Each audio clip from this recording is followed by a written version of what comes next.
sometimes the hardest days make you feel the most present. After that, you're acutely aware of every moment that you have alive. From the 9/11 Memorial Museum, this is Our City, Our Story, a series where New Yorkers talk about their city, what it means to be a New Yorker, and how September 11th changed that. I'm Jenny Pachuki. Cristin Cricco-Powell is a reality television producer who was born and raised in Hoboken, New Jersey during the late 1970s, early 1980s. On September 11th, she was living in SoHo. She sat down to talk about her New York story, the part September 11th has played in that narrative, and what it's like to live in a post-9/11 New York. Can you tell me a little bit about what it was like to grow up in Hoboken, what your neighborhood was like and your community was like? I grew up in a brownstone, which my friends from college who'd grown up in the suburbs were like, "You live just like the Cosby Show." And there was a lot of hanging out on the street until the lights came on, and then you'd had to go home and have dinner. Back then, Hoboken was a lot different. We still had working shipyards when I was a kid. We still had working factories on the waterfront. Now Hoboken's super gentrified, which is nice because no one gets jumped. But it's also bad because a lot of people are being priced out. Before talking about 9/11, we spent a lot of time talking about New York. When did you start to develop an understanding of what it means to be a New Yorker? We actually moved back to Hoboken when I was 8, and before that my dad had been in the military, and we had lived in Germany, and whenever we would be in a crowd, like, for example, at Oktoberfest, my dad used to use this line with us that we all thought was very funny. He would say, "Use your elbows, you're from New York. Come on, kids, use your elbows, you're from New York."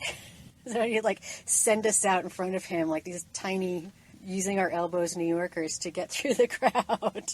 Cristin talked about going to high school on the Upper East Side, her memories of moving to Greenwich Village to attend New York University, and later meeting her husband, Stefano.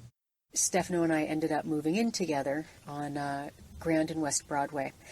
He was the manager and part owner of Novecento, which is an Argentine restaurant across the street. And you knew everybody in that neighborhood. As I spoke with Cristin, the phrase "before 9/11" kept coming up, which is a term I hear a lot in my conversations with New Yorkers. She told me what that meant to her. At that time, the city felt friendly, the city felt small, because the world that I was in was small, but the city also felt extremely international to me. It just felt like a place where everyone from around the world who was cool would come to play. On the morning of September 11th, Cristin and Stefano's apartment shook as a jetliner passed overhead. And we looked outside and we saw it hit straight down West Broadway. So we put on clothes and we went downstairs, and as we got downstairs, someone started yelling that a second plane had hit. We looked up and we saw the smoke coming out of the second building.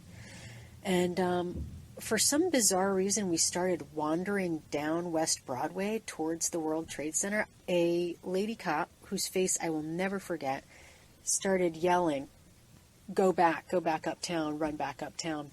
And I remember standing there as she was yelling at me and realizing that the things that were coming off of the building in front of me were humans, that people were just jumping out of the building.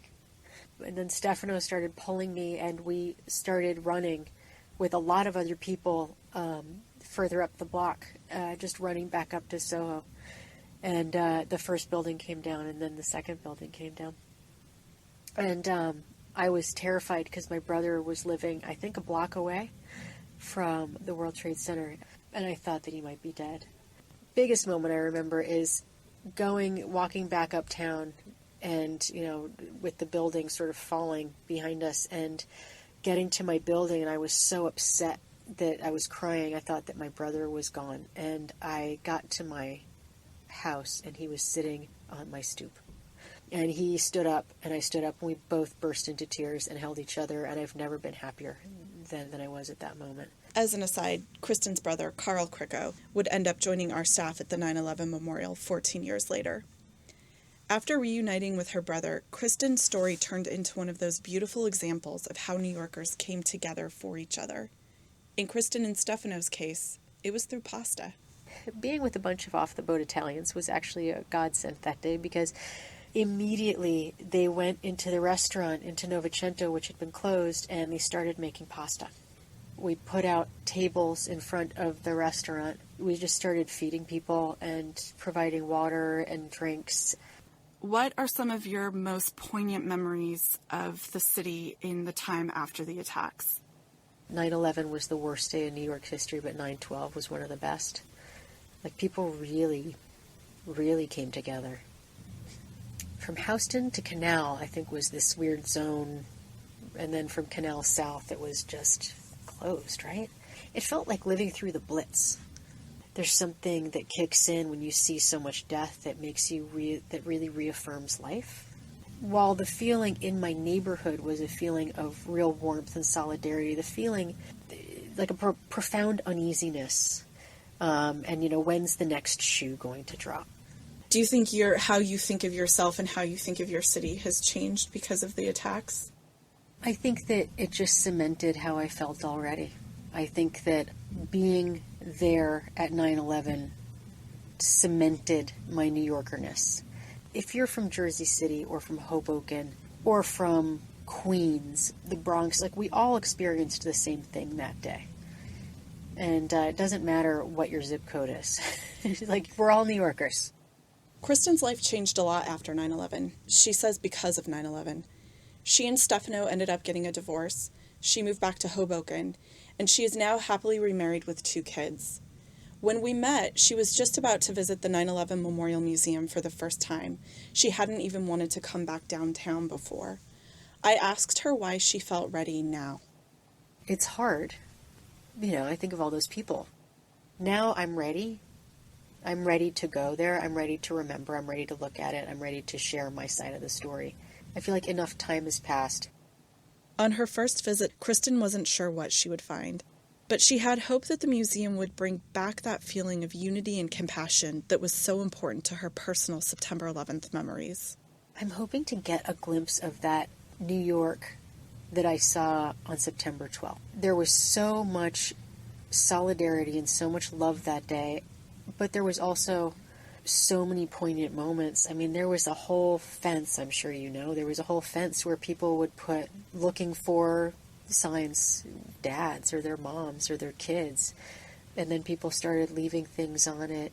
It just became a sort of natural memorial. I'm looking for something that evokes that. From the 9/11 Memorial Museum, this is Our City, Our Story. I'm Jenny Pachuki, series host, writer, and producer, with executive producers Michael Frazier and Carl Cricco.